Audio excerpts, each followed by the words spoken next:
Hello. Today we'll go through the questions that people have. There are two types of questions that people have: questions related to the world and questions related to God. Now, questions related to the world in terms of spirituality and God.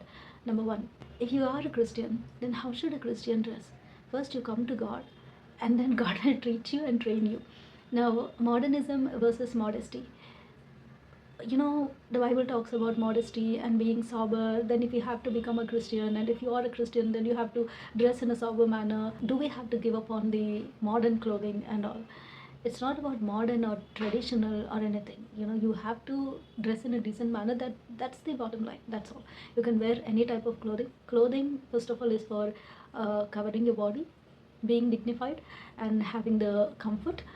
All of these things are there. So you cannot expect a person like, I'm a badminton player, but I cannot go out and play badminton in a sari. And when you're a mom and you're handling your toddlers, you cannot run after your toddlers wearing a sari. So you have different kinds of clothing. You can wear chudidars, or you can, if it is difficult to manage with the chunnis and all, you can wear jeans and a top and like that. There is a lot of balancing that you can do with the dressing. And when you're doing yoga in the morning, or when you're in sports, and when you're jogging, you cannot run wearing a sari. It's like that. You have to have the discretion, and there are different kinds of sportswear that you can choose and you can wear.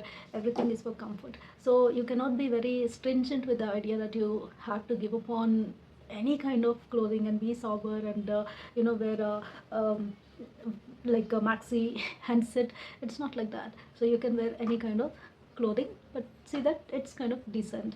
That's all. Nothing much about dressing and all. And these days, wear a dress, that is enough. Nothing else. And these days people have begun to dress in such a manner that wearing a dress itself is important. That's all. Okay, question number 2. Well, can you participate in culturals? Cultural means, Bharatanatyam, Kuchipudi and all, and the Indian traditional things. You can, if you have a passion to dance, and if you're good at dancing, and if you're selected in your school or college, or you have a passion to learn that, all those dance moves and all, and if you're able to, you can. But if you think that it's about praising the other gods and all, you see, it's if you think that there is a song that actually is praising some particular god, and you don't want to dance upon it, don't do that. If it is any classical music, just with the swaras and all, and you can, if you want to, you can dance upon that. That's a choice that you can make. So there is no restriction taking part in the cultural programs and all. Can you listen to secular music? You can. Can you sing secular music?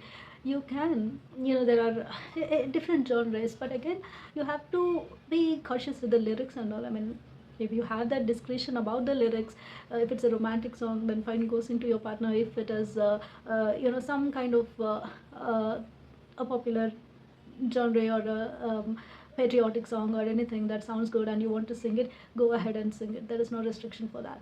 And these days, there are many of the songs coming with spells and satanic music and all, and just be conscious about such kind of things. Otherwise, you can go and sing any romantic song. Go with your spouse, close the door and sing Hum Tumhe Kamre Mein Band Ho. No problem with that.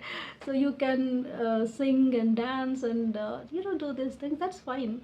That's all. And nothing much about that. So there is no restriction as to whether to listen to secular music. If you become a Christian, should we give up singing? Should we not listen to any secular music? It's not like that. Can you eat food offered to the idols?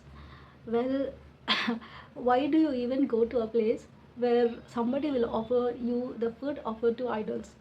Now, if you are in a secular country, and if there are neighbors, you don't live in a Christian locality or a Christian colony, and you're living amongst other people, and everybody celebrates everything. If somebody around you is celebrating their festivals, they will offer you, like just you offer cakes and all for Christmas, they also offer you something that they would have cooked for themselves. And suppose you have a friend who is a Hindu or a Muslim, and they have cooked something in their homes, they will share it just like you share it for your festivals, for Easter and for Christmas, like the way you distribute. That's all. Nobody is going to bring and give you the food offered to idols. Now, if somebody deliberately does that, you can politely say no. And if you are a government employee, that is of course a secular place, but You cannot be expecting the Christian prayers or the Islamic prayers to be rendered when there is a ceremony. Why? Because in our country, the Hindus are most populated. So in a secular place or in a government institution or in a hospital or in a university, in a school, if it is a secular thing, you have most of the people who are Hindus. So their ritual is that they worship the idols, and if you want to stay aside, you can say that I'll be staying outside. You can go with your rituals, even if you are a collector and still you're a Christian. But still, you cannot expect that a Christian prayer might be rendered, because there is nobody other than you in your workplace who is a Christian, and all of the hundreds of people around you are people belonging to other religions, and you are a Christian out there. So you can say that I'm not going to partake in the prayer part. You continue with the opening ceremony or the prayer and all. I will join you later for lunch or for dinner or for breakfast. That you can say. Workplace where there are majority of people belonging to other religion, and suppose example there are 10 people, 10 employees, 5 of them are Hindus. There is one Christian, one Muslim, one Buddhist, and one Jain and one Sikh. Now, who are the majority? Hindus. So they will obviously conduct Hindu prayers because they will be collaborating with them in those prayers. What is the reason why a prayer is rendered? Just seek God's blessings for the things to happen cool and all. Let them go and perform whatever they want. You don't have to join. You can stay back. You can stay outside and stay aside. And that's all. You don't have to partake. You don't have to eat something that they offer. Well, both Peter and Paul, Peter has said, can you eat the food offered to idols? No. Paul said, it depends. My faith is not so weak. If I eat, I'm not going to lose my faith on God. Because if you eat, it doesn't mean that you are believing on their God. And if you have a conscience that is troubling you, then are you believing that it is a God? All these things Paul explains. So you can politely say, no.